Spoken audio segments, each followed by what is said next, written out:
हरियाणा में double engine की सरकार जन भलाई के लिए कई तरह की योजनाएं चला रही है। इन योजनाओं से जहां एक तरफ प्रदेश का विकास तेजी से हो रहा है, वहीं दूसरी तरफ प्रदेशवासियों के जीवन स्तर में भी बढ़ोतरी हो रही है। हरियाणा में बीजेपी ने विधानसभा चुनाव के समय संकल्प पत्र में किए 217 वादों में से 48 वादों को केवल एक साल में पूरा कर दिखाया है, जबकि 158 वादों पर अभी कार्य जारी है।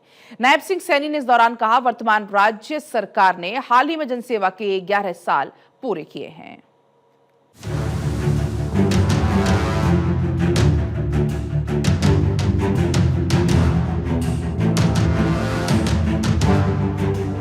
हरियाणा में विकास का नया अध्याय लिखा जा रहा है।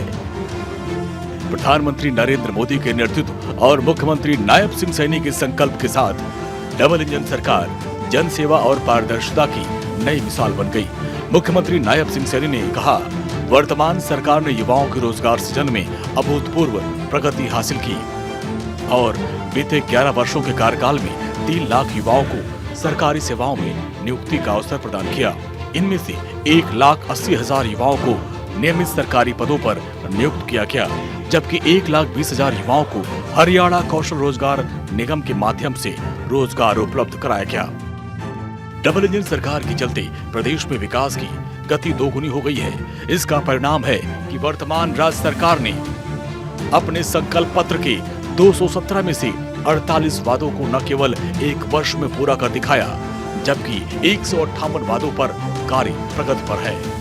साथियों, हमने 1,80,000 युवाओं को सरकारी नौकरी में पूरी पारदर्शिता के साथ बिना पर्ची बिना खर्ची के उनको हरियाणा सरकार की नौकरी दी है और यह सिलसिला निरंतर चल रहा है।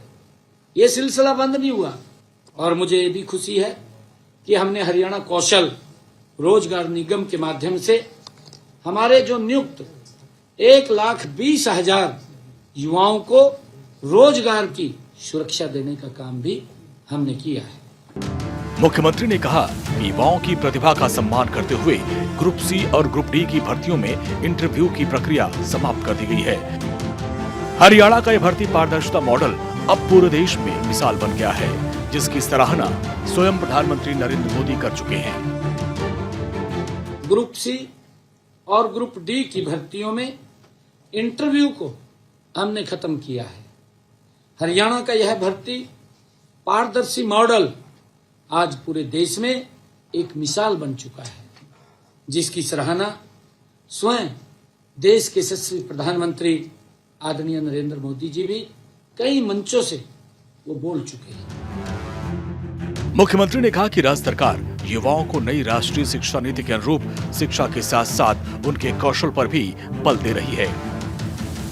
औद्योगिक विकास को गति देने के लिए ईज ऑफ डूइंग बिजनेस का सुदृढ़ इकोसिस्टम तैयार किया गया है।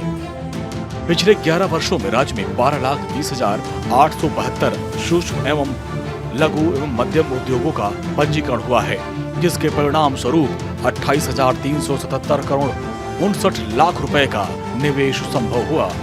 उन्होंने बताया कि वर्तमान में राज्य में 9,500 से अधिक स्टार्टअप कार्यरत हैं। इसके अलावा 19 यूनिकॉर्न कंपनियां भी हरियाणा में हैं। मुख्यमंत्री सैनी ने कहा कि किसान कल्याण सरकार की नीतियों का केंद्र है। राज्य में सभी 24 फसलों की खरीद MSP पर की जा रही है और फसल बेचने के 48 घंटे के भीतर भुगतान सुनिश्चित किया जा रहा है। प्रधानमंत्री फसल बीमा योजना के तहत फसल खराबी पर किसानों को अब तक 15,627 करोड़ का मुआवजा दिया जा चुका है। साथियों, हमने खराब फसल होने पर गत 11 वर्षों में किसानों को मुआवजे और प्रधानमंत्री फसल बीमा योजना के तहत अब तक हरियाणा प्रदेश के अंदर 15,627 करोड़ रुपया उनके खाते में पहुंचाने का काम किया है। एक ऐतिहासिक ये कार्य है। मुख्यमंत्री ने बताया कि पिछड़ा वर्ग और गरीब वर्ग के कल्याण के लिए अनेक योजनाएं लागू की गई। इसके साथ ही महिलाओं के सशक्तिकरण की बात करें तो हर घर गृहिणी योजना के तहत गरीब परिवारों की 14,50,000 महिलाओं को प्रति माह 500 रुपए में गैस सिलेंडर उपलब्ध कराया जाता है। इसके अलावा नमो ड्रोन दीदी योजना के तहत 100 महिलाओं को ड्रोन संचालन का प्रशिक्षण देकर मुफ्त ड्रोन उपलब्ध कराया गया है। इस वर्ष 100 और महिलाओं को मुफ्त ड्रोन प्रशिक्षण दिया जा रहा है। अब तक प्रदेश में 2,13,000 महिलाओं को लखपति दीदी बनाया जा चुका है।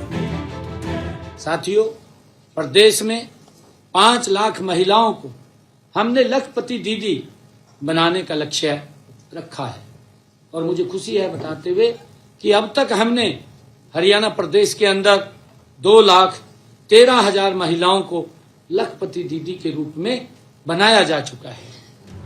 मुख्यमंत्री ने पूरे प्रदेश में पेपरलेस रजिस्ट्री प्रणाली की शुरुआत की। उन्होंने कहा कि इस नई व्यवस्था में रजिस्ट्री करवाने की पुरानी जटिल प्रक्रिया से नागरिकों को राहत मिलेगी, अनावश्यक देरी समाप्त होगी और भ्रष्टाचार की संभावनाओं पर भी पूर्ण रूप से अंकुश लगाया जा सकेगा। चंडीगढ़ से भारत 24 के लिए डॉक्टर थानेश्वर शर्मा की रिपोर्ट।